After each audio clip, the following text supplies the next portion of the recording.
All right, my name is Rich Schmidt. We're here with Jana McKamey. It's August 8th, 2023. We're at VIDA Coworking in Portland. Jana, thank you so much for joining us today. First question is, why wine? Well, that's a great question to start with. For me, it was a sort of a circuitous route to where I'm sitting today. I would say it started when I was studying abroad in Germany and got exposed to wine there. There were a lot of international students studying at the university as well, and we would socialize, and there'd be students from Italy and Spain and France and other places, and that was really my first opportunity to try wine from those countries. And for me, it was, at the time I was studying history, and it was a really interesting way to bring together sort of geography and food and culture and history. I felt like wine kind of pulled all those things together interestingly for me. So it piqued my my interest in wine, and then continued with my college career and was heading on the career trajectory that didn't involve wine. I ended up completing a history and German degree and became interested in more of the policy side of the world because I spent a summer in DC. I had originally wanted to do an internship with the American History Museum to do a curation internship, but my dad, who's a farmer and was involved in advocacy work, had convinced me to apply with one of the congressional offices, and so I did that, and they got back to me first. And so I was in Washington, D.C. already doing a Capitol Hill internship when the Smithsonian got back to me, so it's kind of where roads diverged in my life. And so I had this experience in Washington, D.C., where my eyes kind of opened up to the policy world. And then right after that, I went to Europe to study abroad. And that's where, I became introduced to wine, but also international policy work, which really piqued my interest. And I was really excited about opportunity to work more in the diplomatic field. And so, I was kind of had wine as this hobby interest, but not as a career aspiration. So I ended up doing a master's degree at the School of Foreign Service at Georgetown. I'd done internships with the European Parliament in Brussels, and so went on that career trajectory more in the international affairs space. But while I was in DC, I decided I wanted to work at a wine shop as a hobby job, kind of an evening weekend job. When I was working in lobbying, I was working for a law firm for a variety of different clients, including like the government of Mexico. And I just decided, I'm going to pursue a hobby job because I wanted to learn more about wine. So it was a wine shop at DuPont Circle in Washington, D.C. called Best Cellars, and they arranged wine by whether it was juicy or fruity or bold, not by region or varietal. And so I got my little bit of wine learning there at this wine shop. But as fate would have it, I ended up getting kind of my dream job, which was, other than this dream job, but the dream job at the time was with the European Union at their delegation in Washington, D.C., and I was working on energy, environment, and transportation policy. One other element of my background that I should mention is that my mom is originally from Finland, and so I kind of had that international mindset, even though I grew up in Wyoming, which is where my dad was from. Gosh, I feel like I'm kind of going all over the place, but how it's coming together in my mind. So my mom was from Finland, so I kind of had that European perspective, and I have dual citizenship with Finland. So that was, a really great opportunity for me to be able to work on the diplomatic side of things, but not, it wasn't kind of overseas, but I was working with colleagues from most of the EU countries, but in Washington, D.C. And that was a really amazing opportunity, which meant I had to give up my hobby job because that job required a lot of my focus. But I maintained more of an interest in wine and did some wine tourism, came out, my mom grew up on the Oregon coast after they moved over from Finland when she was 7, so she grew up in Astoria. So came out to Oregon wine country, kind of in the mid to late 2000s and, tasted a lot of wine here and also in Europe a bit. And so I maintained that interest, but it wasn't kind of a career path.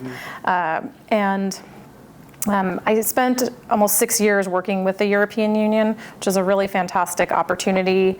DC is an amazing place for friendships, for education, for career prospects, a little less so on the work-life balance. I kind of realized when people would ask what your hobbies are, and you're like, oh, it's related to work more. I want to be someone that has more outside interests. So looked at different places to possibly move, and Portland, Oregon was, top of the list. And so in 2012, moved out to Oregon and kind of left behind that DC life. But just before moving here, I spent a stint in London, and that's where I had my second wine hobby job. I just couldn't quite get away from wine. I was taking a leave of absence from my European Union job, thinking that I might go back to that for a while or, look at different paths, like ultimately coming out to Oregon.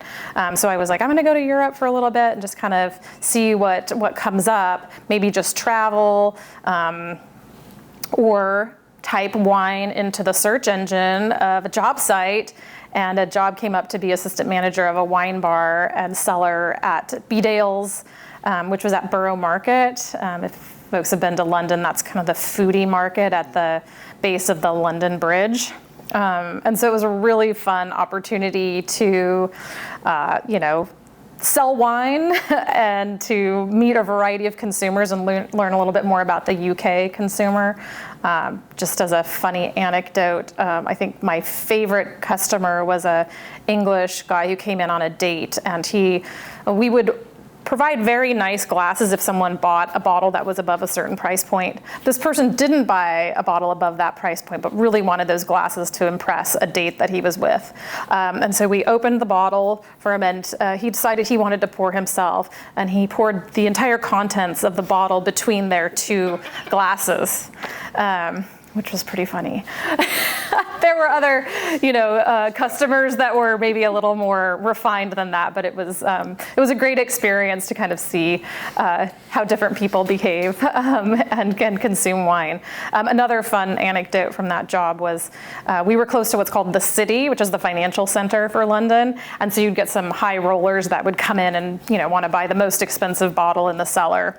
And we had these high top tables, and so bought a very expensive wine and wanted it poured for 3 gentlemen, and one of them was gesticulating wildly and knocked the wine all over the place and broke the glasses. So it was also pretty impressive. But, so it was a fun experience.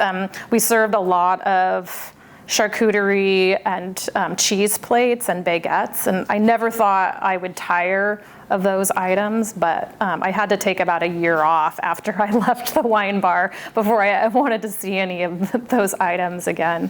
So that was for about 6 months that I did that, and then it was time to refocus on more of my career and a move out to Oregon. I would never have dreamed that a job like mine with the Oregon Winegrowers would have been out there and an option. I was actually looking more in the renewable energy, clean energy space, like Vestas and Iberdrola have offices here, and that was more what I was focused on. But through my networking, I met our lobbyist, who still serves as our lobbyist, Dan Jarman, with Crosswater Strategies, and 2 weeks after he and I had met for a networking meeting, he sent me a job opening with wine growers. And he said, I don't know if you have any interest in wine, but take a look at this. And I was like, oh, well, actually, I do have an interest in wine. I've had a couple hobby jobs and a lot of policy experience. And also I grew up in a farming family, so really that agricultural perspective. And so I put my name in the hat and was able to get an interview and worked through the process. And I think think that bringing together of those different elements of my life, the policy experience, the interest and experience in wine, and then the agricultural background and, diplomatic experience never hurts when you're dealing with lots of passionate people like we have here in the wine industry. And so in August of 2012, I joined the Wine Growers, and at that time it was manager of government affairs and member relations. It was kind of everything. We were still a small nonprofit, but back then it was very small. That is quite a route to get. I know, isn't it a little bit circuitous? Well, I want to come back. We'll pick it up there in a second, but I want to back up a little bit. You've mentioned a little bit about kind of upbringing. Tell us a little bit about kind of life before college for you, and about as you were sort of heading towards college, what made you decide the route you took? Well, so I grew up in a small town in Wyoming, which is where my dad was from. It's called Worland, Wyoming. And on my dad's side, my grandparents both moved out when they were younger from Arkansas and Missouri. It was in the kind of early part of the 1900s when that area was really getting more developed and turned into farming land. And so they had moved out to farm sugar beets. My grandmother's side to actually farm, and my grandfather had come out as a teenager to work at the factory that was in my small town. At that point, it was called the Wyoming Sugar Company. And so, I grew up in a town of 5,000 people. That was the big town for the surrounding area. The nearest shopping mall was a 3-hour drive away. So, we would take these kind of epic shopping trips up to the mall in Billings, Montana. And this was before, all of the internet shopping. And so, it was a very, it was a really nice place to grow up in that, you just could be a child. We had a nice community. My family was in farming. My dad and uncle, they founded, or didn't found, they kind of took over from my grandparents' McKamey farms and then expanded that. They were growing sugar beets and malting barley primarily for Coors. It was a particular kind of barley that they were growing. And so, grew up with a very strong focus on agriculture. My dad had met my mom at Oregon State, and he was studying finance and had graduated at the top of his class, very smart man, and they moved down to California after graduating. My mom had done like home interior, home economics degree, and so they moved down to California, and she was working for JCPenney, and he was working for Heister Corporation, which many in the wine industry know about because it's the forklifts and such. And he was going to do the corporate route, and she was doing kind of the fashion route, and then they decided to move back to where my dad grew up and kind of get into farming. So he wasn't kind of your, I don't want to say typical farmer, but he had a little bit of a different background in that he had studied finance. He was very business minded, so he handled a lot of the business side of things in addition to the farming. But my uncle was, really into the farming side of things. So my dad over the years got involved in advocacy work, which is kind of interesting considering that's where I ended up. He was president of the local Sugar Beet Growers Association. And would travel to Washington, D.C. quite a bit and do advocacy work. Sugar is a very complex international trade issue. So I remember him going to GATT negotiations in Belgium when I was a child. And bringing back kind of these historical books about Belgium. I was probably, maybe 10 at the time. And so, he was very engaged on those kind of policy issues for a long time. We would have, members of the Wyoming congressional delegation. There was always 3 of them, 2 senators and 1 representative, coming through town and meeting. And, he was very engaged on those issues. So I didn't think I was going to go anywhere near agriculture, really. I was very much into language and history and linguistics and those type of things. So I thought I would become a history professor, kind of going into college. So I knew I was going to do an advanced degree, and I, being practical of nature, didn't want to spend too much money on an undergrad degree, knowing eventually I'd want to do more. So I went to the University of Northern Colorado, which was just over the border, where I had gotten a scholarship to study there and had a really nice experience with the history department there and the German department. And I was, as I said, kind of thinking about the history professor route. And, I had studied abroad my junior year, as I mentioned, in Germany, where I became exposed to wine. And when I got back from that year, the chair of the history department had asked me, like, well, have you thought about applying for a Fulbright grant? And I was like, no, I had definitely not. That wasn't really something that I had thought about. And he said, well, I think you should think about it. And so they helped me apply for a Fulbright grant to go back to Germany after I graduated. So then I spent a year in Berlin after college doing research. I could show you the very nerdy, thick report that I wrote on. It was called Never Again War, the Evolution of Post-World War II German Foreign Policy. It was about, Germany's first military intervention since World War II and looking at, primary sources. They have lots of political parties in Germany. So what were the political parties saying, sort of civil society, and, was still kind of on that trajectory of thinking PhD. So I decided to apply to the School of Foreign Service at Georgetown, and they had a program where you could do a master's and then do a PhD together. You didn't have to decide right away. I decided not to apply to the PhD program right away and sort of see. And when I went there, it became pretty clear to me quickly that I was more interested in kind of the doing rather than of policy rather than kind of researching, and especially on the international policy side of things. So I think, going back to your question about my background, it was like I grew up in Wyoming, in a very small town, which you could consider, a pretty sheltered environment. But I think because of my mom, being born in Finland and having that kind of European mindset. We had a lot of family back there. My grandparents, they had an accent and were very tied in with the Finnish community and culture in Astoria. I was always thinking bigger.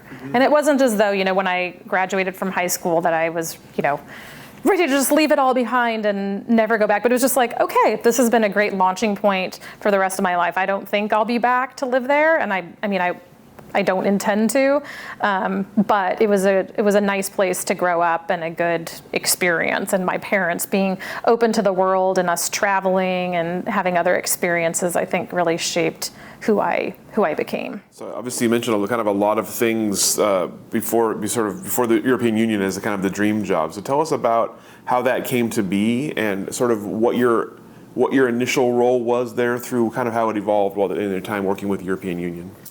Yeah, so when I was in DC, after I had finished up grad school, I, rather than joining the Foreign Service, I was kind of really interested in working on Capitol Hill or working on, with Congress. And so I was, hoping to do something related to international trade. And that's when I ended up, rather than working on the Hill, working for the law firm and doing some work with international clients and other clients of theirs.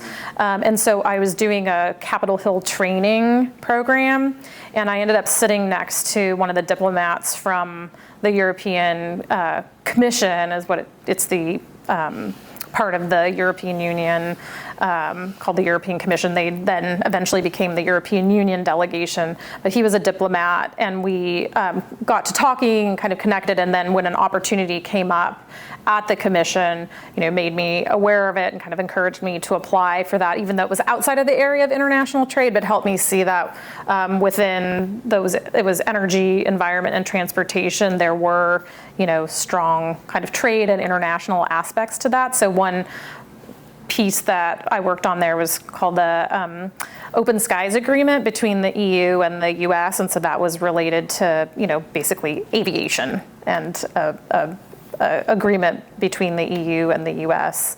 And then we worked on cap and trade legislation, so climate legislation, which ultimately didn't pass in 2010 in Congress, which was unfortunate. But so that's kind of how I learned about the opportunity and realized that even though the part of the delegation that I was going to work in wasn't exactly international trade, it was still going to be a really interesting opportunity. And it did turn out to be, because energy and environment issues were really high on and transportation were really high on the bilateral agenda at that time point. So, the role that I played and the role that the delegation there plays is kind of threefold. You're reporting on what the policy developments are in the country in the areas of responsibility, and then also, talking about what the European Union policies are in those areas and looking for ways to kind of influence what was going on in the U.S.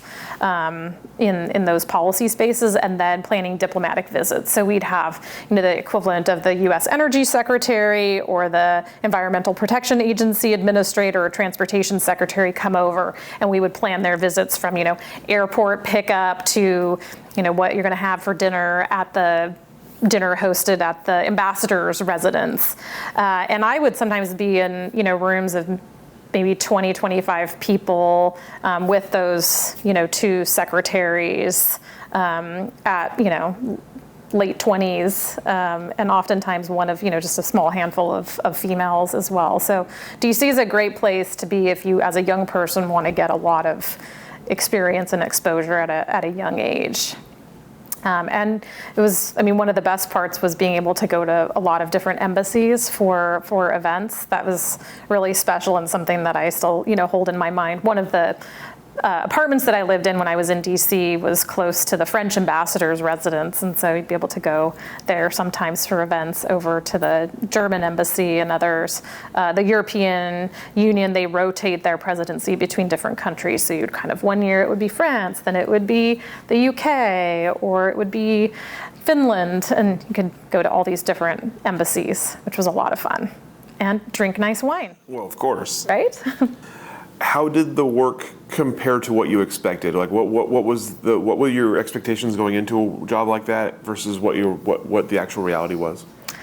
I don't even know if I really, at that point, because I'd had, not a whole lot of professional experience, I'm not sure I really knew what it meant from a day-to-day practical standpoint. I think it's hard with any job to truly know sometimes what you're going to be doing day to day, but I think it was just the idea of what it was going to be. I think a lot of it was, I think, more high level than I even kind of expected, because as I mentioned, the issues that I was working on were really high up on the agenda. So it felt in line with DC in that you get, access to high-level decision makers pretty regularly as a young person, but it was very much, I think my eyes were just kind of like big and bright a lot of the time, just being like, wow, is this really what I get to be doing? Like, I'm having dinner with these people at a nice ambassador's residence. It almost sometimes felt like a little bit of an out-of-body experience. Like, this is really cool that I get to have this experience. And at some stage, after you do it for a lot of years, that sheen wears off a bit, and it's like, okay, I guess I got to go to the German embassy again for an event. So like with any job, over time it becomes more regular, those elements, but definitely starting out, it was, really beyond, I think, what I had expected it to be. Did it feel like, I guess, was the efficacy what you hoped for? Did it feel like things were being accomplished? Did it feel like you were making the sort of the differences you hoped to make? I think yes and no. There was a lot of frustration around the climate issue in particular because, from the European perspective, they had put in place a cap and trade system to address climate change. It had gotten very close in 2010. And so I think there was a lot of disappointment around not seeing that happen here in the US. But then there were other areas that were really successful. So, around negotiating the Open Skies Agreement and those kind of things. Sometimes, it felt very much like, how do we influence such a big government operation? How do you, because you don't call it lobbying, it's diplomacy. And so finding ways to try to influence the policy process in appropriate ways can be a bit nuanced. So, and especially as being the European Union, you're not a country. It's a collection of countries working collaboratively. So there were sometimes member states of the European Union would feel like the delegation was going too far, trying to lead on issues where it maybe didn't have competency, or, trying to figure out with Congress, who is this entity and why are we listening to them? That could sometimes be a challenge. So I would say, there were definitely wins and there were definitely areas that were disappointments and more complicated than expected. And I'm sort of curious, coming away from that after that kind of experience, what did you sort of feel like? How would you define diplomacy, or how would you define sort of how you approached diplomacy? I think it was, different than what I would say like a true diplomat, someone that's out in country. And also, for the work that we were doing, there was no consular affairs, and that's a huge part of diplomatic work. Because the EU, as I mentioned, isn't a country, there isn't, EU citizenship, you're a citizen of a country. It was only a small slice of what, diplomatic life is really like. And so I have friends that have done diplomatic work, really lived in country and done the experience that way. And so I think my situation was unique. It was kind of, I don't want to say halfway, but a bit, because I was still living in the US and trying to influence policy, in my own country on behalf of, another entity. I was also had Finnish citizenship. So it was, I would say it was kind of a unique experience, and I couldn't comment kind of just on, how it relates to what other diplomatic experiences would be like, because it's pretty unique, that role, not serving as actually a diplomat. Sure. So you mentioned you came to Oregon in 2012, and wine wasn't really top of mind at that point. So tell me about initial impressions of Oregon and of the wine industry as you sort of started to see it. Yeah. Well, I think by that point in my awareness, Oregon was, and I had primarily, been focused on the Willamette Valley for visits. Like I hadn't yet been able to explore other parts of the state like I did subsequently. And so, one of the experiences, had been to Oregon as a tourist prior to moving out here. I mean, tourist, it's funny to say that because I had family. So growing up, I never considered myself a tourist. But when I think about like going wine tasting, I think of myself as a tourist. But so kind of as an adult coming to Oregon and trying wine, I had visited a number of wineries in the Dundee Hills and kind of stayed out there. And Domaine Drouhin was a place that I had gone to and really enjoyed. And then while living in London, had made a trip to Burgundy, and that was one of the first places to say like, oh well, let's reach out to Drouhin to see if it'd be possible to go visit, the home site. And that was a very cool visit. So, I had, when I moved out here, I'd kind of had some of that experience with the industry and knew that it was very high quality and, was such a beautiful environment just to go visit, and all the fog and, beautiful rolling hills. But when I moved out here, as I mentioned, it was more focused on renewable energy, something related to climate change. And so that was more of my networking focus than thinking, of the wine industry. Because my perspective was more like, oh, that's more hospitality. And that's not, what I was necessarily looking for at that point as a full-time gig. So, went out to some wine events and, wine tasting, and again, had very positive views of the industry, but not necessarily from a career perspective. So I was really pleased when that opportunity came across my desk, because I was, I would say it was a bit of a bumpy transition moving out here, because I had the experiences that I had, which were more, it was federal experience, international experience. And when I moved out here, I would explain those experiences to people in some, in job interviews, and be like, well, have you had Oregon political experience? I'm like, well, I was kind of getting those other experiences that I was mentioning. And so, Oregon can be a bit insular, and people introduce themselves, hello, I'm so-and-so, I'm a 7th generation Oregonian, or whatever generation Oregonian. And so it was a little bit hard at first to kind of translate my experience into the framework here, especially as it relates to, policy and politics, which is so relational, who and so it took a little while to get connected in. And so, as I mentioned, I met our lobbyist, who's still our lobbyist, Dan Jarman, through networking. And I think also Tom Danowski, who was the president at that point for OWA and the Oregon Wine Board, Tom had experience on the East Coast in New York. And I think he understood and appreciated my experience maybe more than someone that hadn't had some of those experiences themselves. So I think he saw that I had an interesting resume and could be really beneficial for the industry from, having had the ag background, the policy background, the interest in wine, and enough experience, I guess, to like get myself in trouble. I love when people ask me the question, that aren't in the industry, oh, you must know so much about wine. I'm like, I am scratching the surface. The people who know about wine are the ones who are making it, growing the grapes, even selling the wine. I still consider myself more of a wine aficionado than any sort of expert. Yeah, I know the feeling. I get the same reaction. I'm like, I don't really know them. I know about people in wine. I don't know about wine. I can connect you with people who know a lot about wine. Exactly. So tell me about the job you started in and what sort of the initial challenges and initial sort of goals were for you as you started working with the Winegrowers Association. So the Winegrowers was founded in 1981 in its current form, so been around for more than 40 years.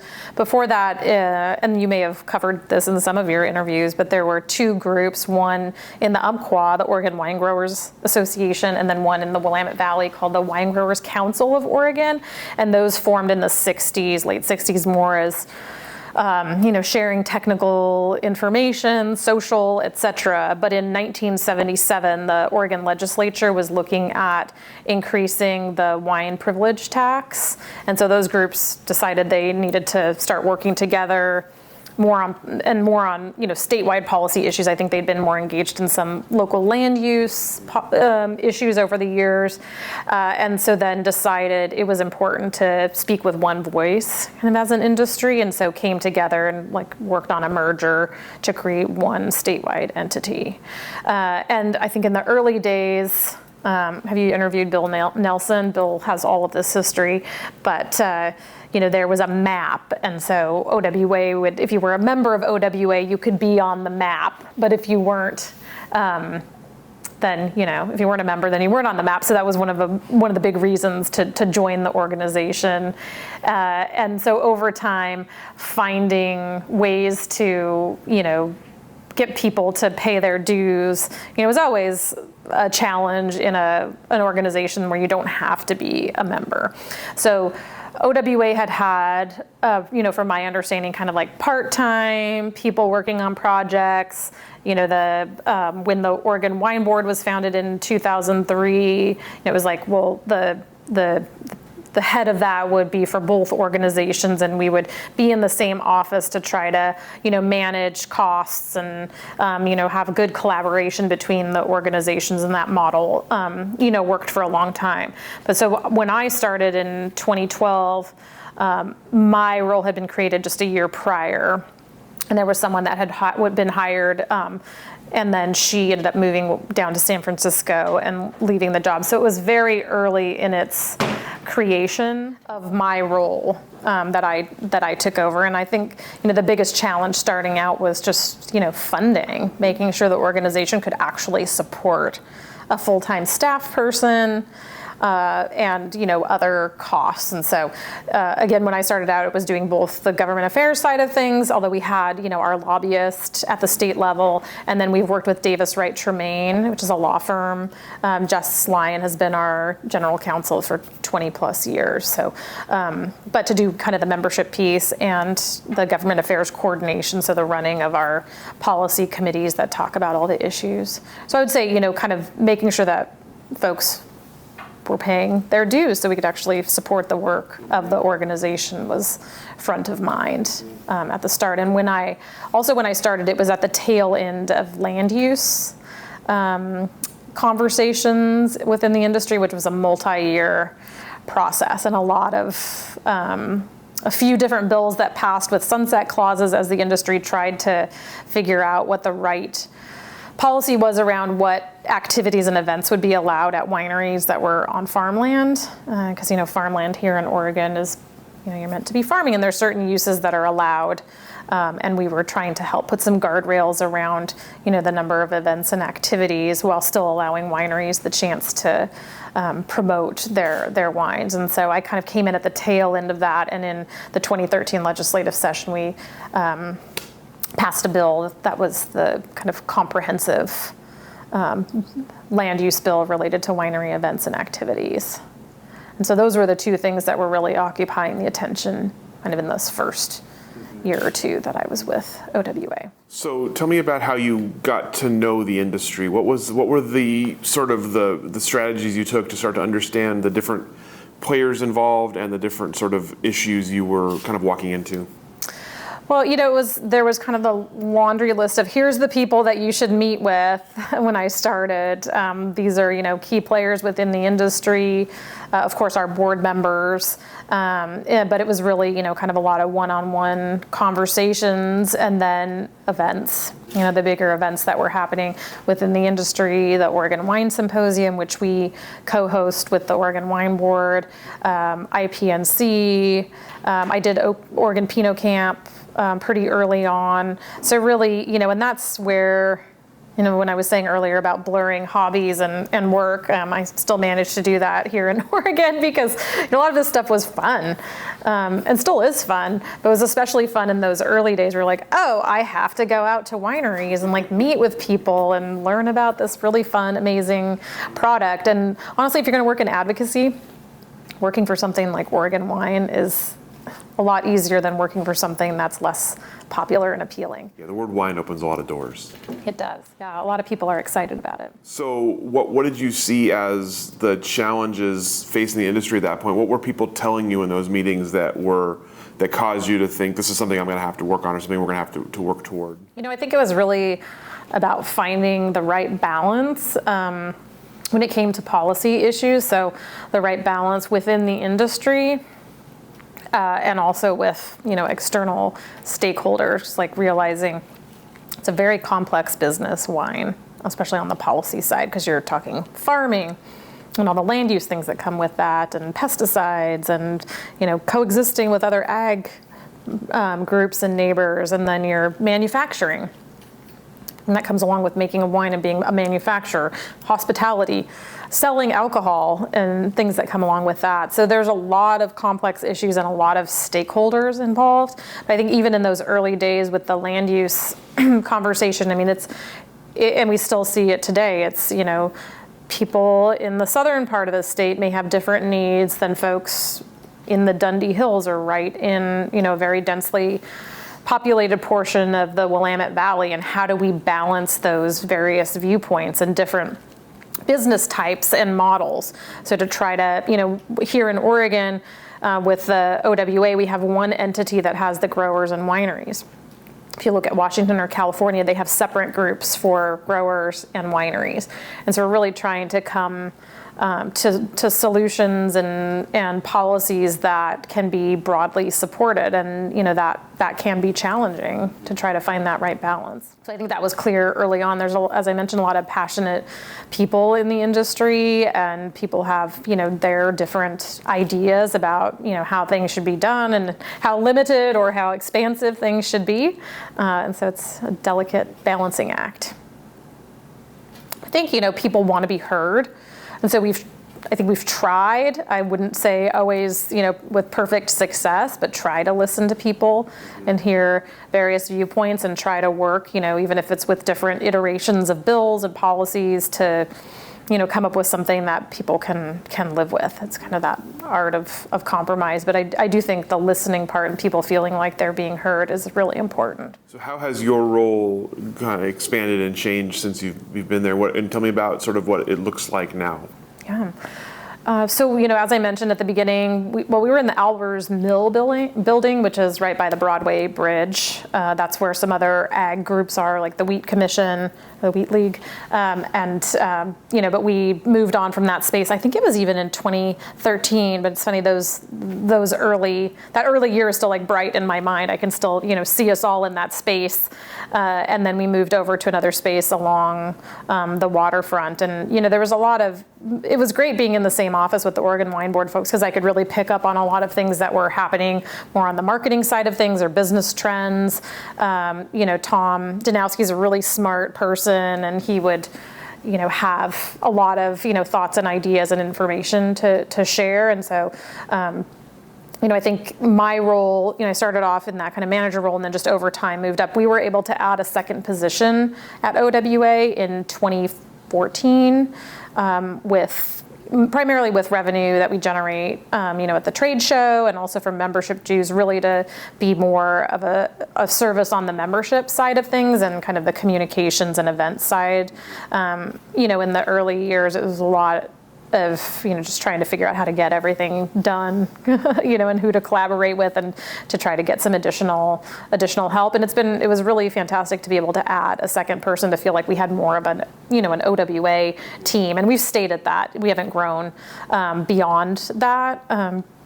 In 2020, we more formally split from the wine board in the sense that, up to that point we had, from 2003 to 2020, taken on the same 9 directors from the Oregon Wine Board that were appointed by the governor.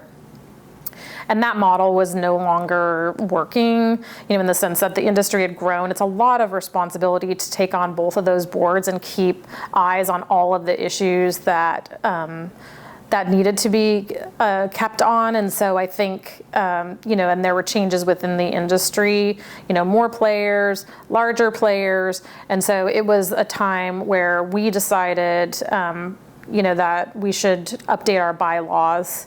And those bylaws always sound very, very exciting. But in 2020, went through a process of breaking that prior and going back to a formal model, which was, membership elected. And so a lot of change happened for the organization in 2019 to 2020. And that was resulting, from some disagreement within the industry around wine labeling and what the right thing to do in that space was. So I think it helped highlight for us that having a dedicated board for OWA issues was really important, because the policy issues are so complex, and to really be able to focus on those is really important. And so I think it's been, in many ways a benefit to both organizations to be able to have 9 for each and really to be able to focus in on the issues for each organization. But that meant, we moved out of the office. Actually, it was end of February 2020, right before COVID. And we had decided not to get an office at that time, which turned out to be really smart because of COVID. So we, put everything in a storage unit, and then COVID hit. So, it was a lot of, I think, change for us at the same time to move out of the office. COVID hitting. I took over as executive director in January of 2020. We went to the bylaws process, and then we brought on 9 new board directors in September of 2020. So I would say, for me, a lot of the structure changed. It was pretty consistent between 2012 and 2019, and then big change in 2020. But a lot of what we do has stayed the same. With the new title, executive director, obviously the new board that's just for the OWA. Tell me about how that did change. What were the changes to your role and to your sort of responsibility? Well, before I became executive director, I was focused on, the policy side of the equation, and also membership. So Jessica Blauert works with me on the team, but, as her kind of supervisor, ultimate responsibility is still, with me to be like, are we hitting our membership targets? Are we meeting our goals there? So it added to that plate, kind of the leadership elements of an organization, but also kind of the day-to-day operational side of things. So budgeting, paying bills, making sure, HR things are taken care of, board administration, those aspects, in addition to, what we had been doing, trying to be effective on the regulatory and legislative side, legal side, member services, those elements. So kind of added to the plate at the time of COVID, which was very hectic because there was a lot happening with shutdowns and regulations. So 2020 was definitely a challenging year. That was actually my next question. So obviously two wholly different challenges in 2020 between the pandemic and then the fire season that year. So tell me about, for both of those, how that affected your work and sort of the challenges presented and the pivots you had to make. Well, one other element that was going on in 2020 is I had a baby in June, so of June 1st of 2020, and so just trying to figure out, how to have coverage for the organization while I was gone in the midst of COVID. So Kevin Chambers, who was our board president at the time, Kevin really helped up to try to fill that leadership void for a few months while I was away, and then the fires happened.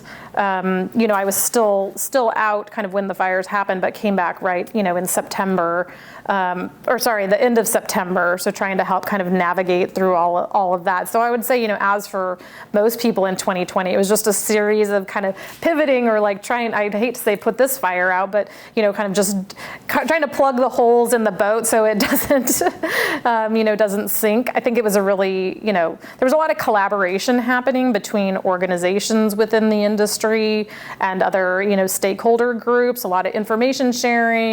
So I think in some ways it was kind of a coalescing time as much as it was challenging as well. It was, kind of everyone was in a similar situation. We were all trying to kind of figure out and offer as best service as we possibly could under those circumstances. But, I sometimes look back at 2020 and I'm like, that was an interesting year because, not only taking over as executive director, organizational splits and challenges, COVID, wildfires, 9 new board directors, having a child, it was, you just kind of keep plugging along.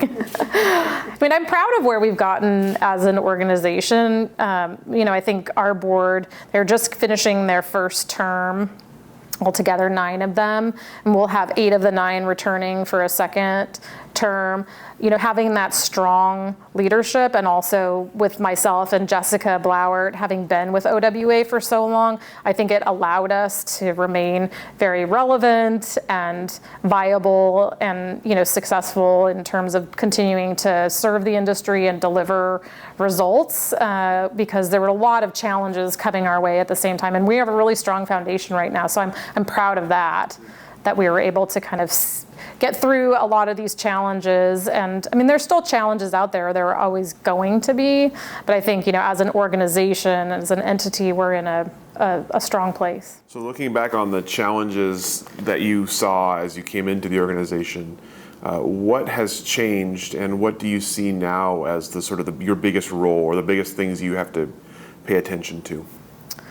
Well, the things that have changed are, just even the size of the industry. It's grown so much since 2012, and different types of business models that are out there, larger entities. You wouldn't have imagined a million case winery back in the day, and we're just seeing a lot of change in that regard for the industry. A lot of, fruit that's being sold out of state, and, what that means for the industry. So I think trying to, accommodate everyone, just becomes more challenging the more players you have in an industry. In terms of the issues that we're facing, a lot of them are similar. They're ones that keep coming up year after year. But I think one big change that we're seeing out there is, that's kind of the heyday of craft beverage. You're seeing more questions come up, particularly in policy discussions about alcohol, and should we be making alcohol more available? Should we be taxing alcohol more to pay for substance abuse and recovery, those types of conversations. So if we're trying to get a bill passed in the legislature, for instance, one a few years ago to expand how much wine you can direct ship to Oregon consumers, there now would be questions like, is this the right thing to do? Should we be increasing access, or should we be looking at ways to kind of restrict access? And, we like to talk about wine, the unique attributes of wine, but it is, part of kind of the broader alcohol space. So I think that's been probably the biggest change that I've seen, at least on the policy side of things. Also, more and more legislators that have an urban focus than kind of that rural lens. So trying to, use the wine industry, which is a good bridge to those leaders, as a way to show, the importance of supporting agriculture and the good things that can come to rural communities from focusing on on those agricultural sectors, and in particular, we look at wine and the hospitality opportunities, also, opportunities in winemaking and wine growing. So I think, we've seen a big shift. That does make me think of something else, which is we have seen a big shift in how politics is done in the state. When I started, we really talked about, the Oregon way, how, we worked in such a bipartisan manner, and we've seen that become a much bigger challenge in the last years. How has you mentioned kind of the change in how alcohol is being viewed. Tell me about how the alcohol market has changed. It seems like in the last decade there have been a lot of changes within it. How does that affect your work, and how does that affect sort of the Oregon wine brand? Well, branding isn't my expertise, so I'm not going to delve too much into that, but I will say, what we see around, kind of wine at a plateau, not growing the way it used to. So really trying to tap into new demographics. There's more competition out there with ready to drink cocktails, hard seltzers, more focus on, dry January, dry July, things like that. So I think, when we look at the work that OWA does, it's like, how can we, I'm thinking about this because I was at a few events today with Senators Merkley and Wyden around kind of trade issues and market access. How do we break down some of those barriers, international trade barriers, so that there are more opportunities for export, and really trying to tap into consumers around the world and nationally. As I mentioned, wine alcohol regulation is very complex due to prohibition, the repeal of that, and so you have 50 states with different regulations, and that is really complex. So trying to continue to address those concerns. We partner a lot with the Wine Institute out of California and Wine America, which is a national trade association. They have a little bit broader reach than we're able to do as Oregon, but to really try to make sure that there are opportunities in all the states, and internationally to, get wine into the hands of consumers that want it in a, safe and, thoughtful manner. Yeah. So as you look ahead for Oregon wine, from your perspective, what comes next, and what is your role in what comes next? Well, I think we have a lot of challenges around, climate change and the impacts that that's having on the industry. And even in just the last years, we've seen wildfire smoke, we've seen, freeze situations, heat domes, a lot of those types of challenges. So I think water is one big area. We put together a subcommittee. We have a few policy committees. One is called Land Use and Natural Resources, and that group talks a lot about the land use system and events and activities on farmland. But one other area that we've really focused on is water. And we set up a subcommittee of that group to really delve into what do our current usage look like and needs into the future. What are ways that we can try to insert ourselves into policy conversations to try to achieve some of our aims? Water policy is extremely complex. They say whiskey is for drinking, water is for fighting. So we're not looking at like, let's upend the system and how it works, but how can we try to make some changes within the system to encourage conservation? So there's a concept, use it or lose it. If you're not using your water right, then you lose it. So that sometimes can lead to waste. So how do we encourage more conservation in the system? Maybe making water accessible to other users within the system without someone losing their water right. More investment in infrastructure so that there isn't waste. Like if you have water that's just exposed, there's evapotranspiration, things of that nature. Water theft that has come up with illegal cannabis growing in parts of the state. So I'd say, water is one area where I see us playing, a big role, again, around climate change. So, what opportunities are there for people around crop insurance, which is a federal tool to try to, bridge year to year. It's hard for a value-added crop like ours or industry like ours, because you're just talking about the crop, not the wine at the end, which is what you're trying to sell and make money off of. But disaster assistance and really trying to be adapting to, and we hope still policies around mitigating climate change. Again, this conversation around access to alcohol, ensuring that our tasting rooms are serving responsibly and that we maintain, our delivery services are checking IDs and following all the important protocols that are out there so that we can maintain the ability for our wineries to direct ship, because the consolidation within distribution is very difficult. And we're seeing right now, an attempt for a merger of very large grocery chains, and that just further restricts the opportunities for producers to get into distribution and into important outlets. And so how do we continue to encourage opportunities for wineries to get into distribution, to promote, more trade practices that allow for more competition. Tourism, I think, is a huge challenge right now for our state. Getting those tourists here and buying wine and going back home and being wine club members. So really, kind of protecting that direct-to-consumer system while also, encouraging more opportunities for distribution, I think is going to be really important. Those are a couple of thoughts that come to mind about how we can play a role there. There's a lot more we could dig into.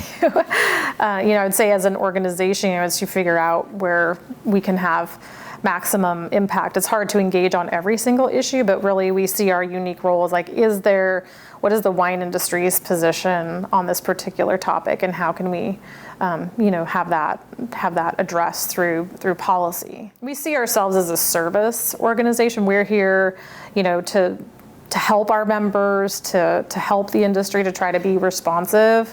And so we also have a public policy committee, and that's where we vet a lot of these issues. Another big one that's coming down the line is what we do with wine packaging. So around sustainability, wineries will have to start playing a role in that in the next couple of years. And so what's the right path forward for addressing that? Are we going to join the bottle bill? Or a different program that's being set up. So I think that's going to be a really interesting area to follow too. And then workforce challenges, whether it's in the vineyard, on the production side, tasting rooms, costs of goods and services are going up. It's just, there's a lot of these death by 1,000 cuts. So trying to,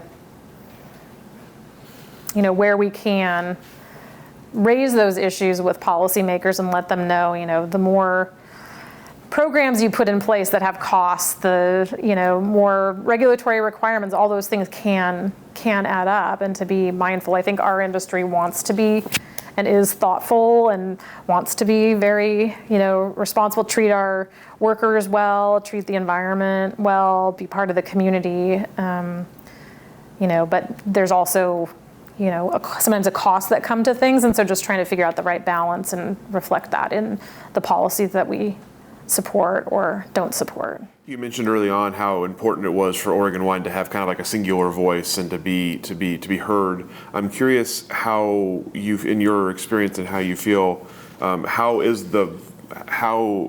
much is the voice listened to? How much sway does Oregon wine have, and how often is sort of the policy you're pushing for enacted? I think the Oregon wine industry has a good reputation. And again, our approach at OWA is, we may get to a no on something, but we're going to take time to hear people out, learn about what it is, have a thoughtful conversation. And then, yes, we may get to no, but we want to think about something very thoughtfully. And so, I think that's appreciated by decision makers. They know the wine industry is going to reflect on things and maybe not just kind of immediately say no. And if we do say no, it's in a thoughtful way. So I think overall we enjoy a good relationship with policymakers. Very strong with our federal delegation, which I cover federal issues for OWA. So, our state lobbyists are really a little more attuned to those individual relationships, but overall, we're just in the process of reinvigorating we call it the Oregon Legislative Wine Caucus, which Senator Jackie Winters from Salem, who passed away a few years ago, she was really instrumental in that group. And so we've got some legislators that are really excited about reinvigorating that, and that's a way for us to, educate about the industry and develop strong relationships with our legislators. So when issues come up, we are able to be effective. Just as one example from our last legislative session, we were able to get about $450,000 from the state, kind of in a very shortened time frame. I mean, it was well into the session. Usually these things you want to try to get support before a session, but it was a problem that has just become more, that over the last couple of years has become more in our awareness, and the ask came together kind of late in the session. That's around the vine mealybug challenge in a very localized area of southern Oregon. So can we get ahead of that before it becomes more of a problem in other parts of the state? And so some funding was needed, and that was put together very late in the game, and we were able to get really strong support from the legislature for that. So I think that reflects back, they want to be helpful to the industry. They see us as, important economic driver in the state, also a very tangible product when you go outside of Oregon. Like, hey, this is a piece of Oregon that we can pass along to our friends and colleagues, that reflects really well on the state. So I think that was a pretty long-winded way of saying yes. I think overall we've been able to develop strong relationships with our legislators. There's been a lot of turnover in the last years, so it's a continuing education process to have them understand all that our industry does and has to deal with. So it's never something that we feel is complete. It's we're always having to educate and build those relationships. So that's just kind of a muscle memory for us, something that we do constantly. So as you look ahead for the future for yourself, anything else you're looking ahead to, either personally or professionally, that's on the horizon?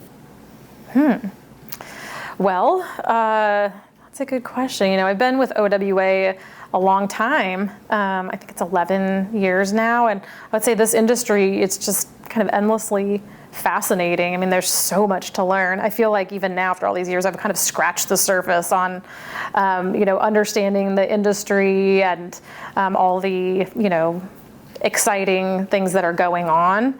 And so I think that for me is very important, that in a role I feel kind of challenged and intellectually stimulated, and there's no end to like new challenges and opportunities going on within the industry. But I'd like to see if there's a way for OWA, because one thing that's important to me is kind of the philanthropic side of things. So I look at an organization like WVWA and what they do around the community, and like, is there more that OWA could do in that space? We have our plates full doing the work that we're doing, but I think it's always important to look, a little more broadly and say, is there some need that we could fill, some challenge that our industry is facing where we could try to be of assistance. So I'm going to be thinking in that space a bit more. My last question for you is, what do you look back on with, what makes you proudest? What's the proudest accomplishment so far? I would probably say what we talked about with 2020. I feel like, it was a time where, we could have seen our role diminish for the industry. And I think it took, the dedicated effort of a lot of people, myself included, to make sure, that this organization that for 40 years has really been key to, helping the industry become what it is today, that we're in the position that we're in now, in such a strong position. Because I think, policy work, it's a lot of people get really passionate about it, but most people don't. They're like, oh, regulations, policy, but it's really important work. If you look back, it's like low or no wine taxes, these land use protections, wine labeling, creation of the Oregon Wine Board, funding for Oregon State University for and other research entities around VIT and like wine country license plate, all of these things are really important to the industry. And so I'm proud that we are in such a strong position as an organization, and that we then can continue to try to create a climate and support a climate where our industry is able to thrive and grow and, address the myriad of challenges that are coming our way kind of every day. Right. That's all the questions that I have for you. Anything I didn't ask that I should have? Anything we didn't cover here today that you'd like to cover? Maybe just, talking about what I, kind of take with me from this experience is just, a lot of really great relationships over the years, and a lot of, kudos that I give to people who have, taken up a lot of their time to try to help support the industry. I think that's really what it takes. Like I've, been more on the, I'm not a wine producer, a winemaker, and so, I'm helping support this industry, but I'm not, making the product. And those folks are not only doing that, but they're helping build the ecosystem around the entire industry. So I've been really impressed with a lot of folks that have stepped up with their personal time and passion to try to, help this industry thrive. And so I'm happy to have met so many great people in this industry. Met many of them as well, myself. Yeah. It's fantastic. Thank you so much for your time, sharing your stories with us, and we'll go ahead and let you off the hook. All right, thank you. Thank you.